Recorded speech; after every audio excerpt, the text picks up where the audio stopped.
Hey guys, today we're going to talk about 8 emotional eating tips. So number 1, avoid certain environments where you know food is going to be displayed, like at the bakery. Don't hang out at the bakery. Certain social events where you know there's going to be a lot of junk food and candies and cookies, avoid those environments, okay? Very important. Same thing with restaurants. The first thing they bring people is the bread, okay? So just make sure you tell the waiter, don't bring the bread or the desserts, okay? Because they really push these sweets on everyone. Vitamin B1 is crucial for handling stress and feelings of you're feeling down. It brings people up. Nutritional yeast, you can get it in tablets, is very, very important because when we're talking about emotional eating, we're talking about either stress or maybe anxiety or depression, right? B1 is vital. And the problem is consuming the sugar will deplete your B1 and create those sensations. It's kind of like a never-ending trap where you're consuming the junk, you depleted the B1, you want it more, you consume it, you deplete B1, and it keeps going, okay? Number 3, sleep more. Very, very important to focus on the sleep because people that don't sleep tend to crave it more. They tend to eat more foods when they're not really that hungry, so their appetite is higher. And they're going to be more stressed.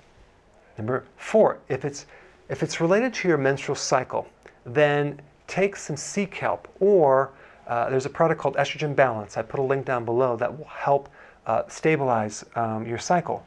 But iodine and other factors will help balance estrogen because this is a real big problem.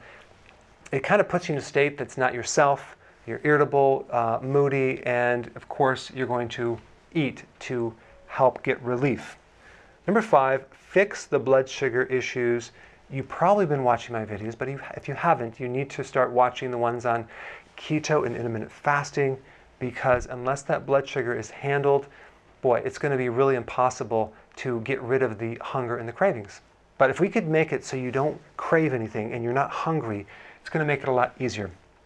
6, have substitute desserts available in your refrigerator or freezer. There's so many recipes that you can make that mimic the foods that you shouldn't be eating, cakes and cookies and pies, and all you have to do is consume one of those with your meal, okay? Not between the meals, and that way you won't feel deprived.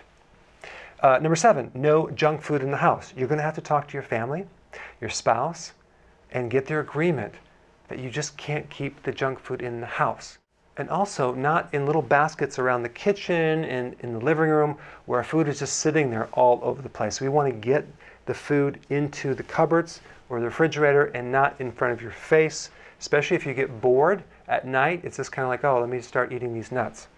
Number 8, and this is really important, plan out all the meals for the week. In the membership site, you get something called a meal maker. And a couple clicks of your mouse, you can actually select the foods that you want. It generates a whole week of food. So you have a plan of action and you don't end up going off the program simply because you're not organized, okay? So the organizational step before you just focus on doing the program is usually missed by a lot of people.